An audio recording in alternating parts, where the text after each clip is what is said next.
जब एक पुत्र होने की हैसियत से अपने पिता के साथ यही सड़कों पर हम लोग घूमा करते थे। उस वक्त इतनी सुख सुविधाएं नहीं होती थी। अभी हमारे साथियों में याद दिला रहे कि साइकिल से हमारे पिताजी चला करते थे। ये वही गलियां हैं, ये वही सड़कें हैं जहां पर उनके साथ बचपन में ना जाने अनेकों बार आने का सौभाग्य प्राप्त हुआ।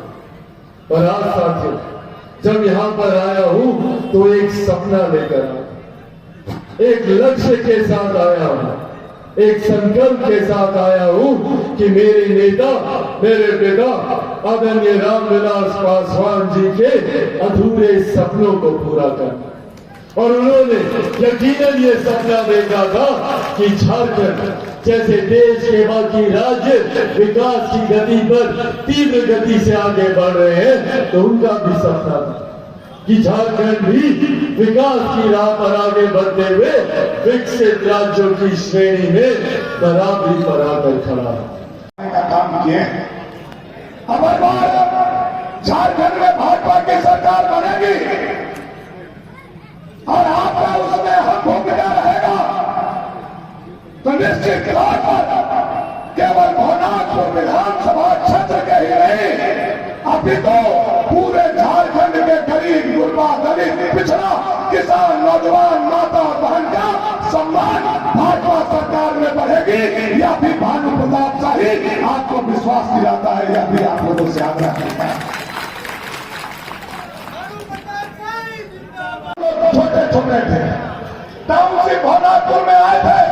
मैं उस समय 8वां-9वां क्लास में पढ़ता था और टाउनशिप का जो कायाकल्प किसी ने करने का काम किया था, तो श्रद्धेय स्वर्गीय भारत रत्न रामविलास पासवान जी ने करने का काम किया। रामविलास पासवान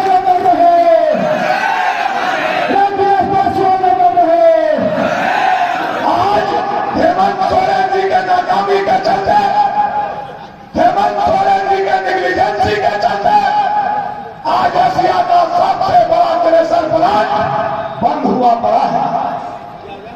भाई जी, मैं आपसे आग्रह और विनती करना चाहता हूं, उसमें मेरे पिताजी का भी अरमान छुपा हुआ है और आपके पिताजी का भी अरमान छुपा हुआ है। हम दोनों भाई को मिलकर के फिर से टाउनशिप को औद्योगिक नगरी बनाना होगा, यह मैं आग्रह व्यक्त करूंगा।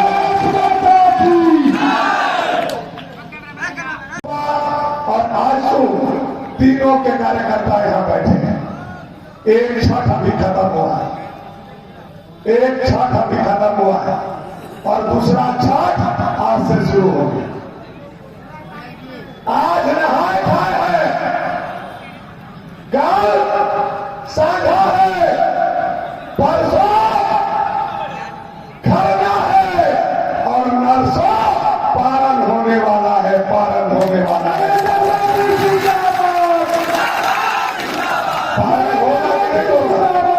उसके साथ हमारी सरकार काम करे, जिस सरकार का मजबूती से समर्थन और जिस सरकार में मजबूत नेतृत्व मेरे नेता, मेरे पिता आदरणीय रामविलास पासवान जी का भी रहा। आज जब यहाँ आप लोगों के बीच उपस्थित हो, तो किसी सरकार के मंत्री की हैसियत से नहीं, किसी गठबंधन के नेता की हैसियत से नहीं, बल्कि आपका भाई, आपका बेटा बनकर आया हूं, क्योंकि ये वो धरती है जिसने मेरे नेता, मेरे पिता को अपार प्यार, अपार स्नेह देने का काम किया। मुझे याद है नहीं होगा, और उन्होंने हर संभव प्रयास किया। गरीबों से जुड़े हुए हर कार्य को उन्होंने धरातल पर उतारने का काम किया। आज जब मैं अपने युवा साथियों को देखता हूं कि हाथ में कैमरा पकड़े हुए मोबाइल फोन से तस्वीरें लेते, मुझे याद है जब वो संचार मंत्री थे, उस वक्त पहली बार देश में मोबाइल फोन आए थे और उस वक्त ये अमीरों की जागीर माने जाते थे ये मोबाइल फोन। उस वक्त मेरे पिता आदरणीय रामविलास पासवान जी ने ये संकल्प लिया था कि जब तक हर रिक्शा वाला, हर ठेला वाला, हर गरीब आदमी के हाथ में ये मोबाइल फोन नहीं पहुंचेगा, तब तक वो संघर्ष अपना जारी रखेंगे मोबाइल फोन को घर घर पहुंचाने। उस वक्त विपक्ष के कई नेताओं कहा था कि कभी संभव नहीं होगा, क्योंकि उस दौर की बात है जब इनकमिंग कॉल के लिए भी आपको 16 रुपया 18 रुपया आपको पैसा देना पड़ता था।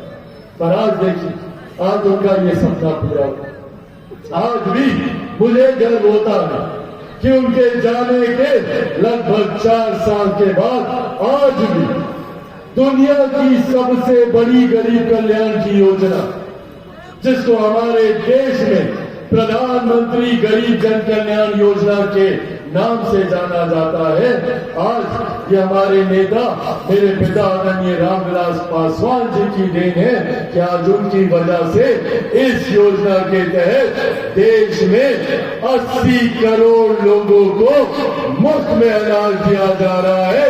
ये सोच हमारे नेता आदरणीय रामविलास पासवान जी की है, ये देश हमारे प्रधानमंत्री आदरणीय नरेंद्र मोदी जी की। तमाम बातें आप लोगों के साथ साझा करने का बस एकमात्र उद्देश्य, एकमात्र लक्ष्य है, ताकि ये बातें आप लोगों के बीच रखकर आप लोगों को विश्वास दिला सके कि जिस सोच के साथ हमारी सरकार आगे बढ़ने का काम कर रही है, उसमें जात पात धर्म मजहब से उठकर गरीबों को मुख्य धारा के साथ जोड़ने की सोच है। पर कुछ लोग हैं जो समाज में बंटवारे की सोच रखते हैं, जो चाहते हैं कि हम लोग खंडित हो, ताकि हमारी एकता जो उन्हें नहीं तोड़ पाई, हमें खंडित कर कर वो अपनी राजनीतिक रोटियां सेकने की सोच रखते हैं। इसीलिए साथियों, जरूरी है ऐसे विपक्षी दलों से, ऐसे नेताओं से सावधान रहने की जरूरत है।